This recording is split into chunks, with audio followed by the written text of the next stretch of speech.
Bonjour à tous, on va prier, Seigneur. Et Père, tu nous as manifesté ton amour, tu nous en as donné une preuve ferme que rien ne peut et ne pourra jamais changer, le don de ton Fils sur la croix. Et c'est en m'appuyant sur cet amour que je viens maintenant, Seigneur, te demander grâce pour expliquer convenablement ta parole et pour que chacun de nous la reçoive. Seigneur, je te prie pour nos enfants. Veuille les secourir aussi dans leur compréhension de ta parole, ainsi que leurs moniteurs, pour qu'ils sachent l'expliquer avec droiture et avec clarté. Au nom du Seigneur Jésus-Christ. Amen. Je vous invite à ouvrir votre Bible dans l'Épître aux Hébreux, chapitre 6. Hébreux, chapitre 6. Donc on continue notre série de prédications et on arrive à un passage de cette lettre qui est probablement l'un des plus difficiles du Nouveau Testament, à la fois difficile à entendre et peut-être aussi difficile à comprendre. Tout le monde n'est pas d'accord sur la portée de ce texte, sur ce qu'il veut dire, sur ses implications. Néanmoins, comme on est en train de voir toute l'Épître aux Hébreux, presque verset après verset, on ne peut pas passer sur ce texte qui est très important et il nous faut l'expliquer. Mais avant d'en faire la lecture, il faut qu'on se rappelle pourquoi, à qui et dans quel contexte cette lettre a été écrite. On lit l'Épître aux Hébreux, donc qui a été écrite à des chrétiens d'origine juive, d'origine hébraïque, et qui se sont convertis au Seigneur Jésus-Christ. Et leur conversion et leur vie après leur conversion, tout cela s'est fait dans des circonstances particulières, particulièrement difficiles, puisque en acceptant le Seigneur, ils ont accepté aussi la persécution qui allait avec parmi leur peuple qui refusait le Seigneur Jésus. Donc, pour eux, se donner à Jésus-Christ, c'était aussi accepter la persécution, la maltraitance, parfois la violence, la privation de leurs biens. Et pendant un temps, ils avaient en tout cas tenu bon, ils avaient, nous dit le reste de l'Épître, accepté même avec joie l'enlèvement de leurs biens parce que leur attention était focalisée sur des biens meilleurs et qui durent toujours, sur les choses d'en haut, les choses célestes. Mais avec le temps, comme la persécution n'a pas cessé, comme les circonstances sont restées difficiles, les flammes du début se sont petit à petit amoindries, le découragement s'est installé, et ils en sont arrivés à se dire, on va retourner à l'ancienne alliance. On va retourner à la synagogue comme avant, on va retourner offrir des sacrifices au temple, parce que de toute manière c'est le même Dieu, mais au moins on ne sera plus persécuté. Et c'est pour cette raison que cette lettre a été écrite, par quelqu'un qu'on ne connaît pas, mais que eux connaissaient bien. Quelqu'un qui avait à cœur de les reprendre, de les encourager aussi à persévérer dans la foi, de leur faire un certain nombre de reproches sur leur attitude et de leur adresser, de la part du Seigneur, quelques avertissements assez sévères. Et le texte que nous allons lire aujourd'hui, que nous allons expliquer et méditer, est l'un de ces avertissements sévères. On en a déjà vu plusieurs dans l'Épître aux Hébreux. Ne pas négliger ce que nous avons lu, entendu dans la parole de Dieu notamment. Attention à ne pas faire preuve d'un manque de foi, d'incrédulité, parce que c'est à cause de l'incrédulité que le peuple d'Israël n'a pas pu entrer dans la terre promise. Mais le texte que nous voyons aujourd'hui, avec un autre qui sera plus tard au chapitre 10, est l'un des plus sérieux, des plus sévères avertissements qui sont adressés à ces chrétiens d'origine hébraïque. Pourquoi ? Bien parce qu'en refusant de progresser, de persévérer avec Jésus, en voulant retourner à leur vie d'avant et à l'ancienne alliance, ils étaient finalement en train de tourner le dos à la plus grande révélation que Dieu ait donnée à l'humanité, c'est-à-dire Jésus. Il avait donné une loi sainte, juste et bonne dans l'ancienne alliance, mais par Jésus, il a donné quelque chose de bien plus grand. Il se détournait de la plus grande manifestation de l'amour de Dieu, le Sauveur, sur la croix. Mais en faisant ça aussi, il refusait de persévérer, de grandir, il refusait de progresser dans les circonstances difficiles auxquelles il faisait face. Et Pour ceux qui étaient là la dernière fois, il y a 3 semaines, quand nous avions vu le chapitre 5, et notamment à partir du verset 11, c'était le reproche qui leur était adressé. Il leur disait, mais depuis longtemps, vous devriez être des maîtres. Depuis longtemps. Mais vous n'avez pas voulu progresser. Vous devriez pouvoir vous nourrir d'une nourriture solide, mais vous êtes encore au lait. Vous avez besoin qu'on vous nourrisse avec du lait et de la bouillie. Pourquoi ? Parce qu'ils avaient refusé de faire confiance à Dieu, au Dieu qui avait promis de les libérer et de les guider aussi, malgré les difficultés. Et donc aujourd'hui, nous voyons, au chapitre 6, nous allons lire les 12 premiers versets, cet avertissement très sévère. Chapitre 6, versets 1 à 12. C'est pourquoi, laissant les éléments de la parole de Christ, tendons à ce qui est parfait, sans poser de nouveau le fondement du renoncement aux œuvres mortes, de la foi en Dieu, de la doctrine des baptêmes, de l'imposition des mains, de la résurrection des morts et du jugement éternel. C'est ce que nous ferons, si Dieu le permet. Car il est impossible que ceux qui ont été une fois éclairés, qui ont goûté le don céleste, qui ont eu part au Saint-Esprit, qui ont goûté la bonne parole de Dieu et les puissances du siècle à venir, et qui sont tombés, soient encore renouvelés et amenés à la repentance, puisqu'ils crucifient pour leur part le Fils de Dieu et l'exposent à l'ignominie. Lorsqu'une terre, abreuvée par la pluie qui tombe souvent sur elle, produit une herbe utile à ceux pour qui elle est cultivée, elle participe à la bénédiction de Dieu. Mais si elle produit des épines et des chardons, elle est réprouvée et près d'être maudite, et on finit par y mettre le feu. Quoique nous parlions ainsi, bien-aimés, nous attendons pour ce qui vous concerne des choses meilleures et favorables au salut. Car Dieu n'est pas injuste pour oublier votre travail et l'amour que vous avez montré pour son nom, ayant rendu et rendant encore des services aux saints. Nous désirons que chacun de vous montre le même zèle pour conserver jusqu'à la fin une pleine espérance, en sorte que vous ne vous relâchiez point et que vous imitiez ceux qui, par la foi et la persévérance, héritent des promesses. Voilà notre texte pour ce matin. Texte de cet avertissement très sévère, difficile, que tous ne comprennent pas de la même manière, mais que nous allons essayer d'expliquer ce matin. Et la première des choses qu'il nous faut voir ici, c'est à qui exactement s'adresse cet avertissement. Cet avertissement, il s'adresse à des personnes qui sont sauvées. Pourquoi est-ce qu'il faut rappeler cela ? Pourquoi est-ce qu'il faut le préciser ? Parce que l'avertissement est tellement sévère que certains pensent que Dieu ne peut pas menacer de la sorte ses propres enfants. Et pourtant, nous voyons là que c'est à des enfants de Dieu que la parole de Dieu est adressée ici. C'est à eux que c'est écrit. Et de manière générale, tous les écrits de la Bible sont adressés aux chrétiens. Vous ne trouverez pas de livre de la Bible écrit spécifiquement à l'adresse de personnes non converties. Même les évangiles, et je pense particulièrement à l'évangile de Luc, a été écrit pour quelqu'un qui avait déjà entendu, mais pour qu'il puisse se rappeler et être assuré de la certitude des enseignements qu'il avait reçus.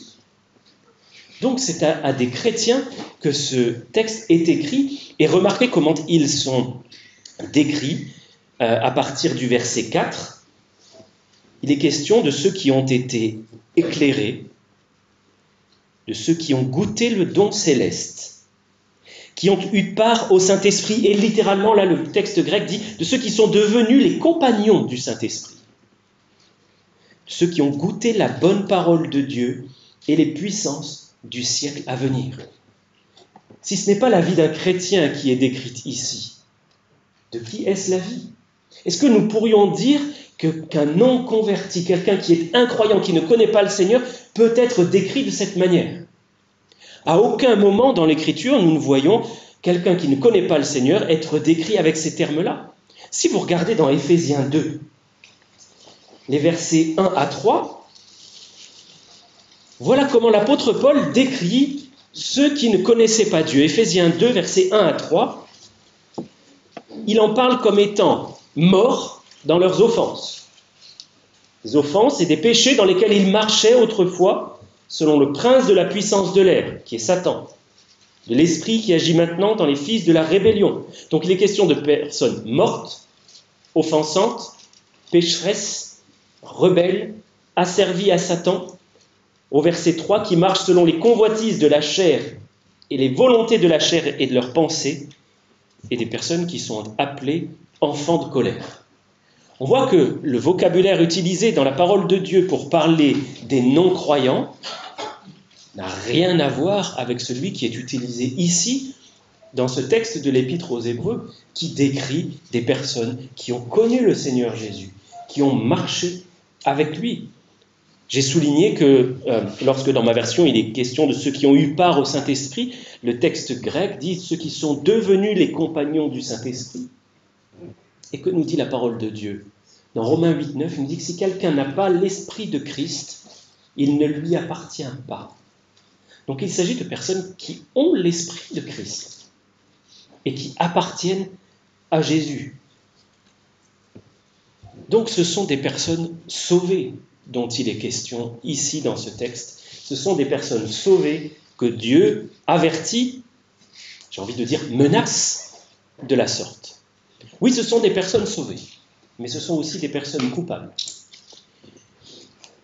Des chrétiens coupables que Dieu avertit de manière très très solennelle ici. Et pourquoi les avertit-il ? Parce qu'elles sont, nous dit le texte, tombées. Oui, ils ont été éclairés, ils ont goûté le don céleste, ils ont eu part au Saint-Esprit, ils ont goûté la bonne parole de Dieu, les puissants du siècle à venir, mais ils sont tombés. Qu'est-ce que cela veut dire que cela ? Bien, dans notre texte, et en se fiant à tout le reste de la lettre, la raison pour laquelle cette lettre a été écrite, on comprend que tomber, ici, veut dire abandonner cette ferme assurance que l'on pouvait avoir dans le Seigneur, retourner en arrière, laisser le doute faire son œuvre, comme des termites qui vont ronger un édifice en bois et le fragiliser, pour qu'il finisse par ne plus tenir que par miracle. Ces personnes-là, elles avaient cru authentiquement au Seigneur Jésus. Elles avaient marché avec lui, mais elles ont fini par abandonner leur marche avec le Seigneur. Pourquoi ? Parce que c'était trop difficile. Parce que c'était trop dur. Je dis, Jean, j'arrête, j'y arrive pas, j'y arriverai jamais. Alors, je me retire, je retourne en arrière. Dans ce que nous avons vu précédemment, à partir du chapitre 1, on avait vu qu'ils avaient commencé par être négligents. C'est l'avertissement qui leur était donné au chapitre 2. Comment échapperons-nous en négligeant un si grand salut ? Et puis, après la négligence, s'était installé un oubli. On ne retenait plus la parole de Dieu, on n'y faisait plus attention. Et avec cet oubli, s'était installé petit à petit de la paresse. On entendait, mais on n'écoutait pas. On entendait, mais on ne mettait pas en pratique. Et finalement, il devenait carrément rétrograde. On arrête. On repart en arrière à notre vie d'avant, après avoir été éclairé, après avoir connu le Seigneur, après avoir marché avec lui, après avoir reçu le Saint-Esprit et connu la consolation et la flamme que le Saint-Esprit peut faire briller en nous. Notez que tout cela, ça a commencé par une chose, le découragement.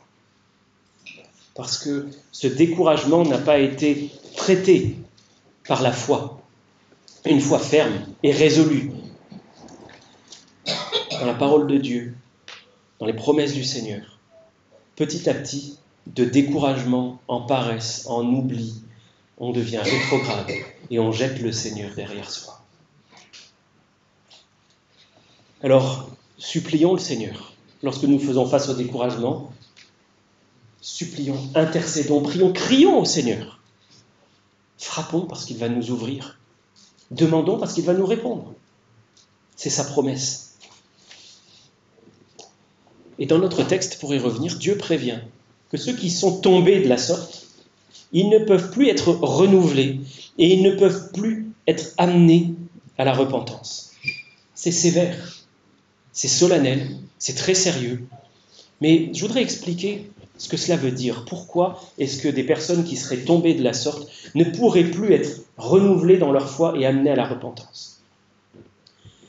Les chrétiens ont tout reçu de la part du Seigneur Jésus.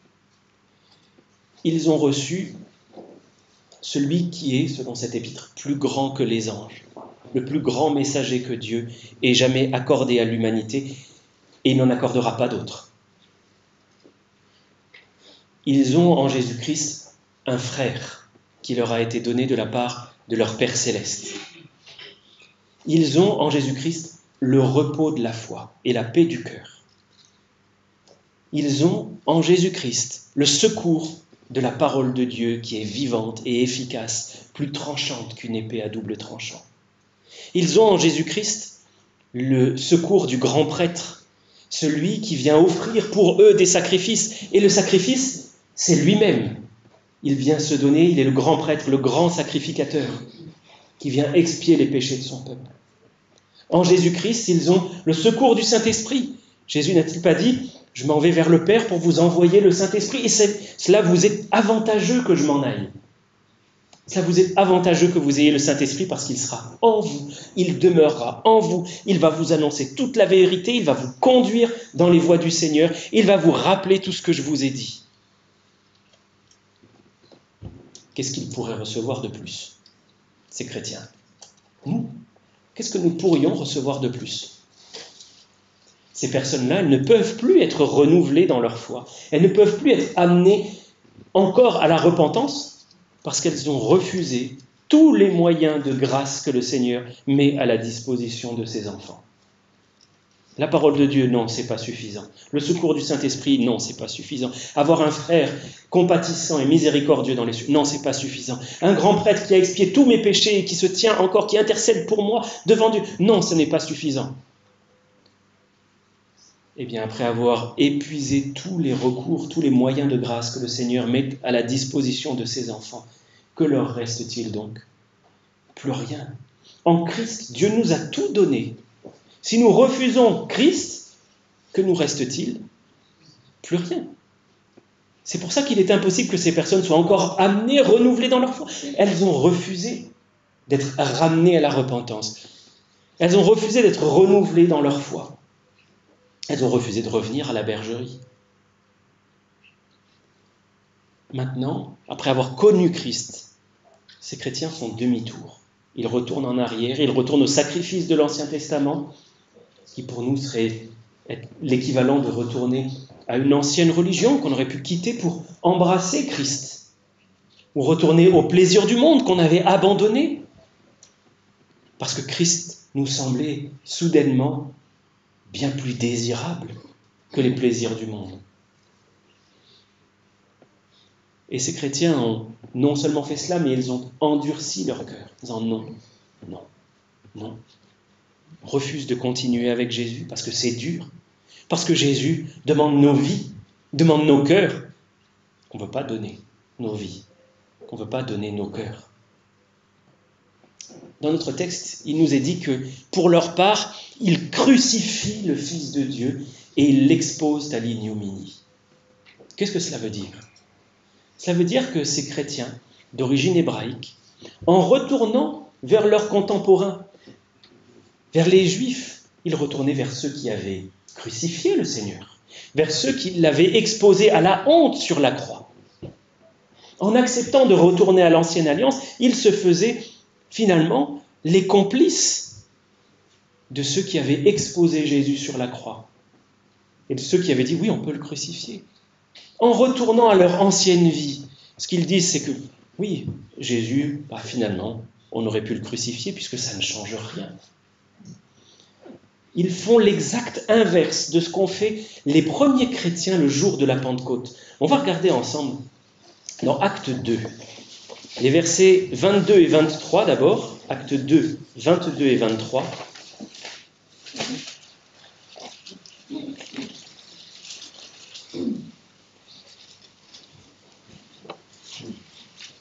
Ça fait partie du discours de l'apôtre Pierre, Acte 2, 22. « Hommes israélites, écoutez ces paroles.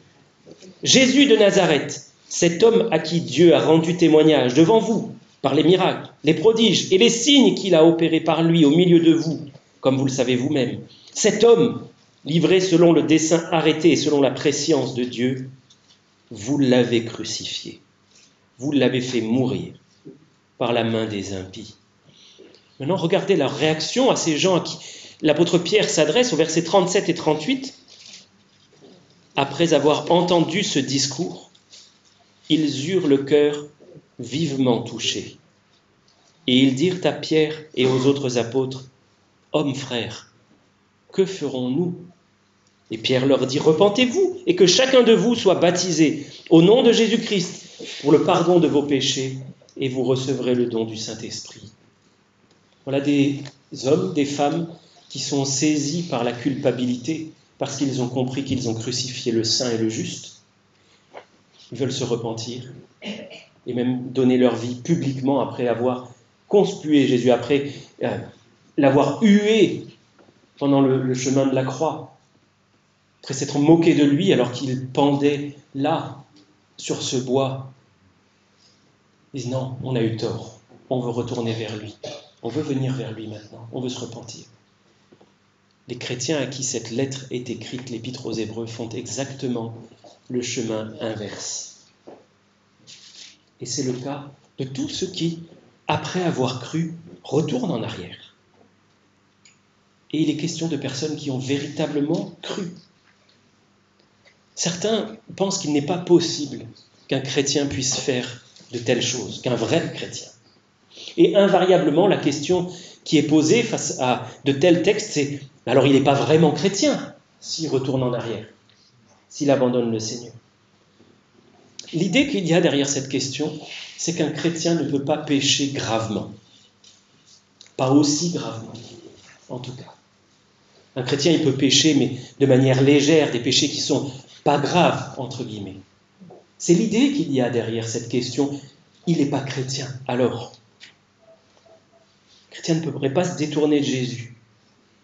Alors, c'est vrai que la question, elle va se poser. Lorsque quelqu'un fait marche arrière, on peut se dire, mais a-t-il vraiment connu le Seigneur ? Il est vrai que la question doit vraiment se poser, surtout lorsque cette personne a vraiment confessé le Seigneur et que pendant un temps, elle a marché avec lui ou semblé marcher avec lui dans la foi. Mais il faut que nous fassions la différence entre celui qui renie le Christ. Il dit non, je ne crois pas en Jésus-Christ, ou je ne crois plus en lui. Ce que la Bible appelle être un apostat, apostasier, renier Jésus-Christ. Donc il faut faire la différence entre l'apostat et celui qui se détourne par découragement, par incrédulité, par négligence. Pas parce qu'il ne croit plus, mais parce qu'il est séduit par le péché, parce qu'il est gagné par l'incrédulité, parce qu'il tombe dans le piège. Quoi qu'il en soit, il me semble important de nous rappeler ce que dit l'apôtre Paul dans 1 Corinthiens chapitre 10 et verset 12. 1 Corinthiens 10, verset 12. Lorsque nous pensons qu'un chrétien ne peut pas pécher de la sorte, rappelons-nous ce qui est écrit ici, que celui qui croit être debout prenne garde de tomber. Nous avons en nous, chrétiens, nés de nouveau, qui connaissons le Seigneur, qui avons reçu le Saint-Esprit, la chair. Et il est vrai que l'Esprit est bien disposé, mais que la chair est faible, nous a dit Jésus. Cette chair, c'est la même que celle des non-croyants, capable des mêmes horreurs, des mêmes atrocités, des mêmes trahisons, des mêmes négligences. Donc que celui qui croit être debout prenne garde de tomber. Donc nous avons là des personnes qui sont sauvées, et des personnes qui sont coupables, et des personnes que Dieu finalement menace de châtiment, et d'un châtiment sévère. C'est un avertissement ici très solennel. On en a déjà vu, je le répète, dans la lecture de l'Épître aux Hébreux. Et je rappelle qu'il s'adresse à ceux qui, étant d'authentiques croyants, commencent par être négligents, puis par s'endurcir, et s'endurcir de telle sorte qu'ils finissent par ne plus vouloir marcher avec le Seigneur. il s'agit d'un avertissement et d'une menace adressée à ceux qui refusent la discipline du Seigneur, qui finalement veulent bien du Seigneur Jésus comme sauveur, mais qui ne veulent pas qu'il soit le Seigneur. Ils ne veulent pas que Jésus décide et fasse la loi dans leur vie. Dans le texte qu'on avait lu il y a 3 semaines, il y avait ce reproche, vous n'avez pas voulu grandir, vous avez dû être des maîtres, mais vous avez encore besoin d'être au biberon. Et il y avait cet encouragement qu'on a relu au début du chapitre 6. Laissons les éléments, les rudiments, la parole de Christ, et tendons vers ce qui est parfait. Alors, maintenant, on va progresser. Et il était ajouté au verset 3, c'est ce que nous ferons, mais si Dieu le permet. Si Dieu le permet. Pourquoi si Dieu le permet? Est-ce que Dieu ne permet pas toujours que ses enfants grandissent? Est-ce que Dieu ne permet pas toujours que ses enfants progressent? Eh bien, de manière générale, c'est la volonté de Dieu pour tous ses enfants, qu'ils grandissent, qu'ils progressent, qu'ils se repentent lorsqu'ils font des erreurs et qu'ils reviennent dans la bonne voie. Mais, dans ce texte, l'auteur évoque la possibilité que ces chrétiens aient tellement persévéré dans leur paresse, tellement persévéré dans leur négligence, qu'ils se soient tellement endurcis que Dieu les ait simplement livrés à l'endurcissement qu'ils ont eux-mêmes voulu, comme des parents qui font face à un enfant insistant. Et je suis sûr que je m'adresse à des parents qui savent exactement de quoi ils retournent quand un enfant demande une première chose, que papa ou maman disent non, que l'enfant demande une troisième, deuxième, troisième, quatrième, cinquième fois. Au bout d'un moment, que fait le parent? Tu veux? Vas-y. Par contre, je ne veux pas t'entendre après, lorsque tu auras récolté les conséquences de tes actes. C'est comme ça que Dieu agit aussi avec ses enfants. Et je voudrais qu'on lise 2 passages. D'abord dans Nombre, chapitre 14, les versets 34 et 35. Nombre 14, versets 34 et 35.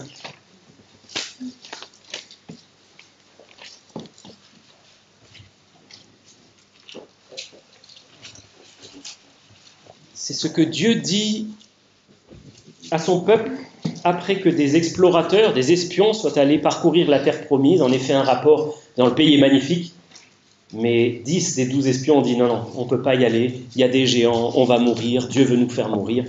Et tout le peuple s'est lamenté avec eux. Dieu leur dit, de même que vous avez mis 40 jours à explorer le pays, vous porterez la peine de vos iniquités pendant 40 années, 1 année pour chaque jour.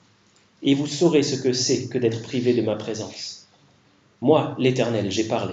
C'est ainsi que je traiterai cette méchante assemblée qui s'est réunie contre moi. Ils seront consumés dans ce désert et ils y mourront. Si vous regardez même au verset 28, Dieu dit « Je suis vivant, dit l'Éternel, je vous ferai ainsi que vous avez parlé à mes oreilles.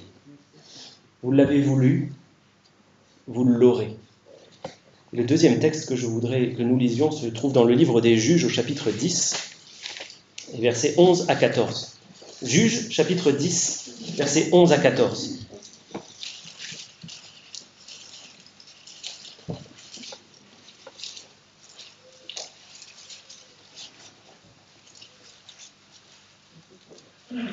L'Éternel dit aux enfants d'Israël, « Ne vous ai-je pas délivré des Égyptiens, des Amoréens, des fils d'Ammon, des Philistins? Et lorsque les Sidoniens, Amalek et Maon vous opprimèrent, et que vous criâtes à moi, ne vous ai-je pas délivré de leurs mains? Mais vous m'avez abandonné, et vous avez servi d'autres dieux. C'est pourquoi je ne vous délivrerai plus. Allez, invoquez les dieux que vous avez choisis, qu'ils vous délivrent au temps de votre détresse. » Voyons que Dieu livre parfois ses enfants, son peuple, à ce qu'ils ont eux-mêmes choisi avec endurcissement, avec fermeté, refusant de faire les efforts nécessaires, exigés par la foi, par la parole de Dieu. Et c'est pourquoi Dieu leur dit ici, ce sont les versets 7 et 8 de notre texte, « Je vous ai bénis, Je vous ai béni comme un champ qui est béni par la pluie, qui tombe souvent sur elle pour l'arroser, pour faire croître de bonnes plantes. Mais vous, au lieu de produire une herbe utile, quelque chose qui allait pouvoir être moissonné et servir, vous avez produit des épines et des chardons. Au lieu de grandir dans la foi, vous êtes restés des enfants. Vous avez voulu rester incrédules. Vous n'avez pas voulu avancer. Alors, que fait-on avec cette terre ? Nous dit le verset 8. Elle est réprouvée. On pourrait aussi traduire par elle est désapprouvée. Elle ne passe pas le test. Elle n'a pas fait ses preuves. Ces gens ne se comportent pas comme des enfants de Dieu. Ils ne se comportent pas comme quelqu'un qui fait partie de la famille de Dieu.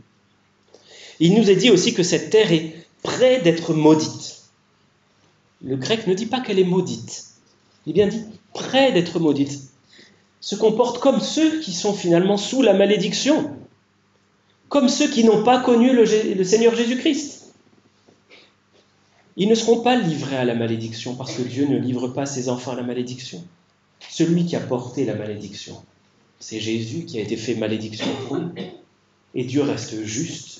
La malédiction est tombée sur son Fils. Ils ont placé leur foi en ce Fils. Il ne fera pas retomber la malédiction sur eux. En revanche, ils s'en approchent très dangereusement, puisqu'ils choisissent de vivre comme ceux que Dieu maudit. Et notez qu'il est écrit qu'on finit par y mettre le feu. Alors certains voient dans ce texte-là, dans cette mention du feu, une évocation de l'enfer.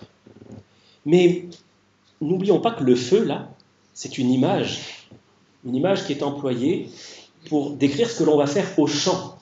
Qu'est-ce que l'on fait d'un champ qui produit de mauvaises herbes ? On y met le feu. Pour quelle raison ? Pour supprimer toutes les mauvaises herbes. Pour faire de la place à de nouvelles cultures. Qu'est-ce que Dieu veut dire ici ?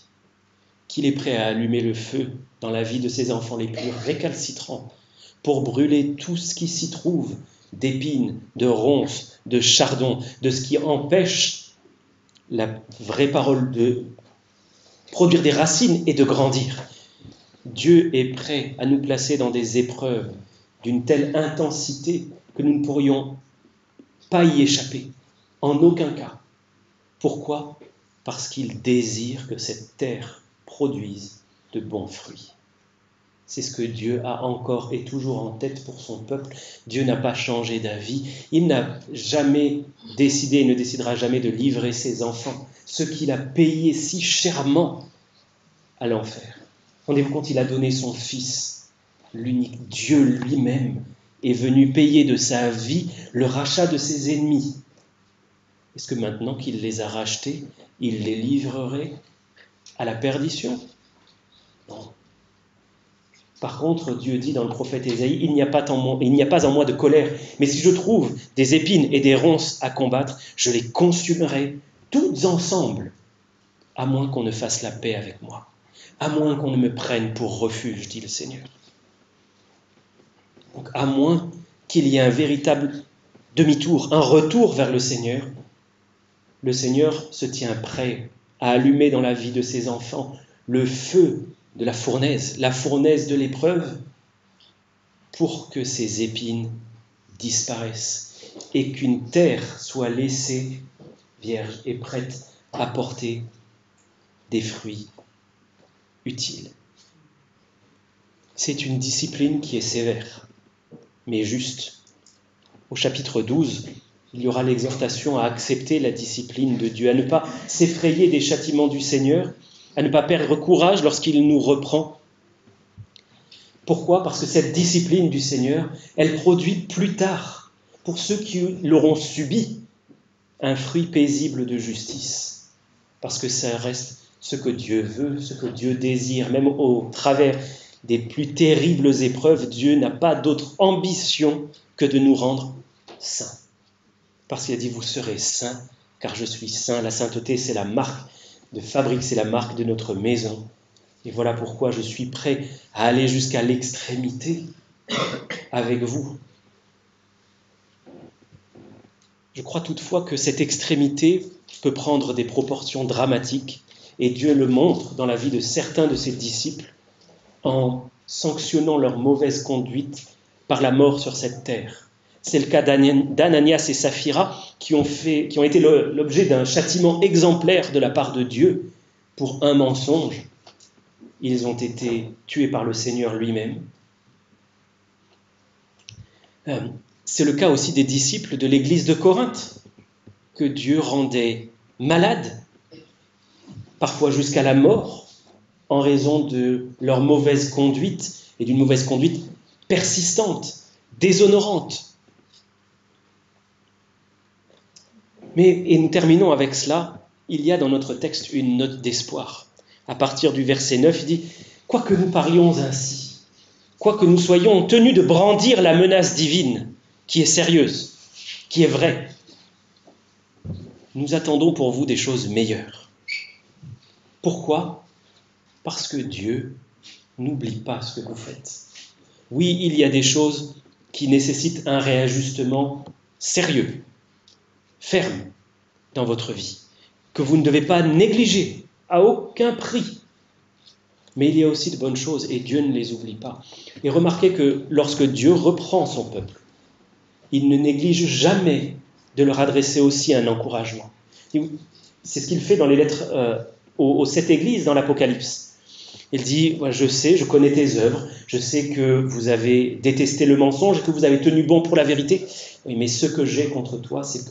Donc Dieu va toujours relever ce qu'il y a de bien, parce qu'il ne veut pas livrer ses disciples au désespoir.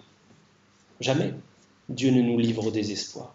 Même avec le peuple d'Israël que Dieu a menacé des pires châtiments, d'être livré aux ennemis, d'être massacré, Dieu n'a jamais manqué, derrière ces avertissements très sévères, de faire preuve de grâce et d'annoncer une parole de réconfort et d'espoir. N'oublions pas que Dieu désire notre bien, malgré les plus grandes épreuves. Et je voudrais terminer avec le psaume 25, verset 8. Psaume 25, verset 8.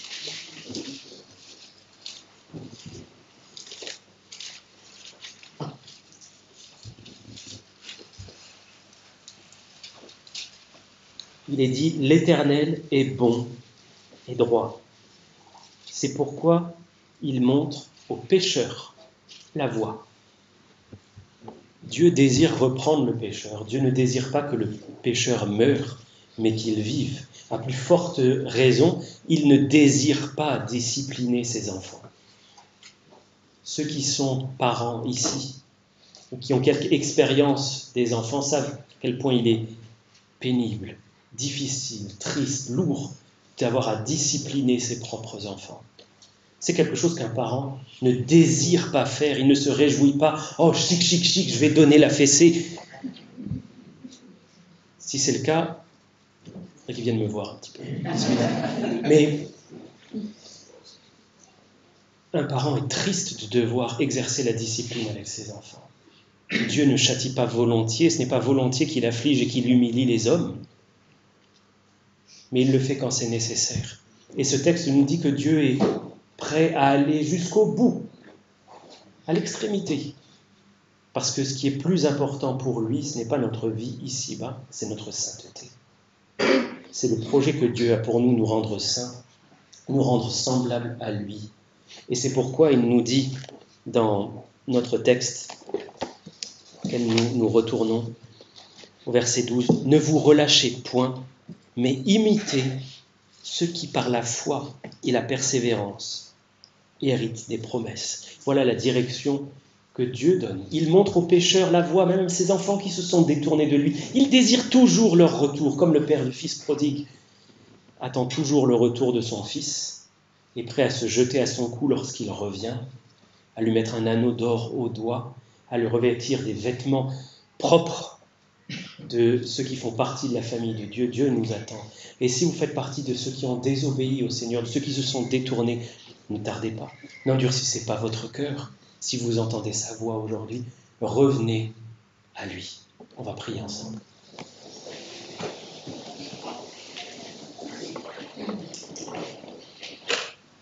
Père, tu es saint, tu es bon, tu es juste. Tu es un Père miséricordieux et compatissant. Tu sais de quoi nous sommes faits. Tu es un bon Père qui ne néglige jamais d'encourager ses enfants, même lorsque tu les reprends et même avec la plus sévère des disciplines. Seigneur, pardonne-nous. Pardonne-nous nos atermoiements, nos longueurs d'obéir, notre misère, notre incrédulité, notre méchanceté. Seigneur, veuille toucher le cœur de tous ceux qui, d'une manière ou d'une autre, se sont détournés de toi, n'ont pas obéi, mais veulent revenir à toi. Attire, Seigneur. Ta bonté nous pousse à la repentance parce que tu nous accueilles les bras grands ouverts lorsque nous revenons vers toi. Donne-nous, Seigneur, de ne pas être incrédules, de ne pas préférer les plaisirs du monde à ta sainte parole, à une sainte marche avec toi. Je te le demande dans le nom du Seigneur Jésus-Christ. Amen.